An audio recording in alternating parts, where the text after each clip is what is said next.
ഇപ്പോഴത്തെ ഏറ്റവും വലിയ വിഷയം നമുക്ക് ഓൺലൈനിൽ കാണാൻ സാധിക്കുന്നത് അഖിൽ NRDയുടെ വൈഫ് ഇറങ്ങിപ്പോയി. പല രീതിയിലുള്ള വിമർശനങ്ങൾ വരുന്നുണ്ട്. ഇന്നലെ കണ്ട വീഡിയോ എന്തായിരുന്നു, മെനഞ്ഞാന്ന് കണ്ട വീഡിയോ എന്തായിരുന്നു, എന്തുകൊണ്ടാണ് ഇങ്ങനെ പോയത്, ഒരു വർഷം മാറി നിന്നുകൂടായിരുന്നു, ഇങ്ങനെയല്ലായിരുന്നു പ്രതികരിക്കേണ്ടത് എന്നൊക്കെ. പുറത്തുനിന്ന് നമ്മൾ ഇമോഷണൽ അല്ലാതെ കാര്യങ്ങളെ വളരെ വിജിലൻ്റായി അല്ലെങ്കിൽ വളരെ നമ്മൾ ജഡ്ജ്മെൻ്റലായി കാര്യങ്ങൾ കണ്ടുകൊണ്ട് പ്രോപ്പറായിട്ടൊരു കോഗ്നിറ്റീവായിട്ടുള്ള പ്രോസസ്സ് നടന്നുകൊണ്ടിട്ട് ഇങ്ങനെ പറയാൻ എളുപ്പമാണ്. പക്ഷേ നമ്മളെപ്പോഴാണോ നമ്മളെ ഇമോഷൻസ് കൺട്രോൾ ചെയ്യാൻ തുടങ്ങുന്നത്, ആ സമയത്ത് നമ്മൾ എടുക്കുന്ന തീരുമാനങ്ങളൊന്നും നമ്മളുടെ ബുദ്ധിക്ക് അനുയോജ്യമായതോ സൊസൈറ്റിക്ക് അനുയോജ്യമായതോ ഒന്നും ആയിരിക്കില്ല. അങ്ങനെ ആയിരുന്നെങ്കിൽ ഈ ലോകത്തിൽ പ്രശ്നങ്ങളേ ഉണ്ടാവില്ലായിരുന്നു. നിങ്ങൾ ആലോചിച്ചിട്ടുണ്ടോ? അവർ പോയെന്ന് പറയുന്നു, അവർക്കറിയില്ലേ സോഷ്യൽ മീഡിയയിൽ പോപ്പുലറാണ്, ഇങ്ങനെ ഇറങ്ങിപ്പോയി കഴിഞ്ഞിട്ടുണ്ടെങ്കിൽ കല്ലേറുണ്ടാവും, പ്രശ്നങ്ങളുണ്ടാവും, ആരും എൻ്റെ സൈഡിൽ നിൽക്കില്ല, എത്രയൊക്കെ ന്യായം പറഞ്ഞു കഴിഞ്ഞാലും ആരും എൻ്റെ സൈഡിൽ ഉണ്ടാവില്ല എന്നൊക്കെ ഈ ക്വസ്റ്റ്യൻസ് ഒക്കെ വരുന്ന ബുദ്ധിയുള്ള ഒരാൾ ചിന്തിക്കില്ലേ?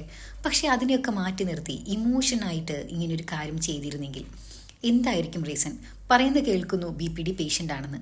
ഇങ്ങനെയാണെങ്കിൽ അവരെ കുറ്റപ്പെടുത്തിയിട്ട് കാര്യമില്ല. ഓൾറെഡി അവരൊരു സ്വഭാവ വൈകല്യമുള്ള ആളാണ്. പൂർണ്ണമായിട്ടും ഒരേ സമയം ഡിഫറെൻ്റ് ആയിട്ടുള്ള ആൾക്കാരോട് ഒരേ തീവ്രതയിൽ സ്നേഹം പ്രകടിപ്പിക്കാൻ കഴിയുന്നതും ഇമോഷണൽ ഇൻസ്റ്റബിലിറ്റി ഭയങ്കരമായിട്ടുള്ള, ഇമ്പൾസിവിറ്റി ഭയങ്കരമായിട്ടുള്ള, വീട്ടിൽ നിന്ന് ഓടിപ്പോകാൻ ത്വരയുള്ള ആൾക്കാരൊക്കെയാണ്. അപ്പം തീർച്ചയായിട്ടും ഇന്നലെ അവരെടുത്ത് NRDയുടെ കൂടെ അത്രയും ഭംഗിയായിട്ട് ഇടപെട്ടവർ ഇന്ന് വേറൊരാളുടെ കൂടെ പോവാം, സ്വാഭാവികമാണ്. അത് BPDക്കാരിൽ സ്വാഭാവികമാണ്. അപ്പം ഒരാളുടെ അസുഖമാണത്. ഇപ്പം ജലദോഷമുള്ള ഒരാളടുത്ത് മൂക്ക് ചീറ്റരുത് എന്ന് പറയുന്ന പോലെയാണ് BPD ഉള്ള ആൾക്കാരോട് ഇമോഷണലായിട്ട് ഇമ്പൾസീവ് ആവരുത്, എടുത്തു ചാടി കാര്യങ്ങൾ ചെയ്യരുത്, സ്നേഹത്തിന് വേണ്ടി പരക്കം പായരുത് എന്ന് പറയാൻ. ഇതിനൊന്നും പ്രോപ്പറായിട്ടുള്ളൊരു റീസണൊന്നും നമുക്ക് പറയാനില്ല. ചൈൽഡ്ഹുഡ് ട്രോമയായിരിക്കാം, അല്ലെങ്കിൽ എന്തെങ്കിലും നെർവസ് സിസ്റ്റത്തിൽ ഉണ്ടാവുന്ന, അല്ലെങ്കിൽ നമ്മളുടെ സെക്രീഷൻസിൽ ഉണ്ടാവുന്ന എന്തെങ്കിലുമൊക്കെ വ്യത്യാസമായിരിക്കാം. നമുക്ക് മറ്റുള്ളവരെ ജഡ്ജ് ചെയ്യാൻ ഭയങ്കര എളുപ്പമാണ്. നിങ്ങൾക്കത് ചെയ്തൂടെ, നിങ്ങൾക്കിത് ചെയ്തൂടെ, അങ്ങനെയൊക്കെ ചെയ്യാം. പക്ഷെ ആ സമയത്ത് നമ്മൾ ഇമോഷണൽ അല്ല. നമുക്ക് കാര്യങ്ങളെ വ്യക്തമായി ജഡ്ജ് ചെയ്യാൻ പറ്റും. ഈ ജഡ്ജ്മെൻ്റ് അല്ലാതെ വളരെ ഇമ്പൾസീവായി പോകുന്ന നാച്ചുറുള്ളൊരു വ്യക്തിക്ക് ഇങ്ങനെയൊക്കെ സംഭവിക്കാം.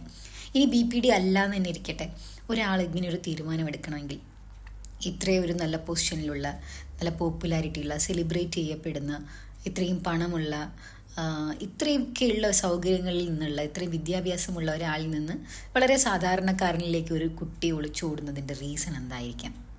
അയാളെ പറ്റി അത്ര മോശം ആയിട്ടുള്ള കുറേ കാര്യങ്ങളാണ് കേൾക്കുന്നത്. എന്നിട്ടും ഇത്ര ഏജ് വ്യത്യാസം കേൾക്കുന്നു. എന്നിട്ടും പോയത് എന്തോ ഒരു സാധനം. മനുഷ്യൻ എപ്പോഴും പ്രണയം വേണം. അതിന് BPDക്കാരാവണം, നാർസിസിസ്റ്റുകാരാവണം, അങ്ങനെയൊന്നുമില്ല. ആ സ്നേഹവും കെയറിങ്ങും ഒക്കെ നമുക്ക് പൂർണ്ണമായ രീതിയിൽ നമ്മൾ ആഗ്രഹിക്കുന്ന രീതിയിൽ ഉള്ളത് കാണിക്കുന്നതുകൊണ്ട് കാര്യമില്ല. ഇപ്പോൾ ഒരാൾ വെള്ളം ചോദിക്കുമ്പം അതിന് പകരം സൂപ്പ് കുടിച്ചോ എന്ന് പറഞ്ഞ് സൂപ്പ് എടുത്ത് കൊടുത്താൽ സൂപ്പ് അതിനേക്കാൾ ബെറ്റർ അല്ലേ എന്ന് ചിന്തിക്കുന്ന ആൾക്കാരുണ്ടാവും. പക്ഷെ വെള്ളത്തിന് വെള്ളം വേണ്ടേ? അതുപോലെ നമ്മൾ ആഗ്രഹിക്കുന്ന രീതിയിൽ തരാൻ പറ്റിയിട്ടില്ലെങ്കിൽ, നമുക്ക് കിട്ടുന്ന ഏതെങ്കിലും ഒരു സ്ഥലമുണ്ട്, ആ സമയത്ത് വെള്ളം തന്നെ വേണമെങ്കിൽ നമ്മളൊരു റിവറിലെ വെള്ളം എടുത്ത് കുടിക്കാൻ വരെ റെഡിയാവും. കാരണം ആ സമയത്ത് നമുക്ക് വേണ്ടത് വെള്ളമാണ്. അപ്പം ശരിയായ രീതിയിൽ നമ്മൾ ആഗ്രഹിക്കുന്ന രീതിയിൽ, നമ്മുടെ കപ്പിൾ ആഗ്രഹിക്കുന്ന, നമ്മുടെ പേഴ്സൺ ആഗ്രഹിക്കുന്ന രീതിയിൽ നമുക്ക് സ്നേഹമോ അല്ലെങ്കിൽ മറ്റു കാര്യങ്ങളോ പ്രൊവൈഡ് ചെയ്യാൻ പറ്റിയിട്ടില്ലെങ്കിൽ, അതുപോലെ സ്നേഹം പോലെ മറ്റെന്ത് കിട്ടിയാലും അവർ പോകും. അവർക്കത് വേണം. സ്നേഹം തന്നെ വേണമെന്നില്ല. തീ കണ്ടിട്ട് ഓടുന്ന ഈ അമ്പാറ്റകളെ കണ്ടിട്ടില്ലേ? അതുപോലെ വെളിച്ചം അതാണെന്ന് കരുതും. സോ നിങ്ങളുടെ റിലേഷൻഷിപ്പിൽ അങ്ങനെ ഉണ്ടാവാതിരിക്കാൻ ശ്രദ്ധിക്കുക. NRDയെയോ ആ മേഘ എന്ന് പറഞ്ഞ കുട്ടിയോ അവരുടെ ലൈഫ് അവരെന്താണെന്ന് വെച്ചാൽ ചെയ്യട്ടെ എന്ന് വിചാരിച്ചിട്ട് നമുക്കൊന്ന് ഒഴിഞ്ഞു മാറി നിൽക്കാം.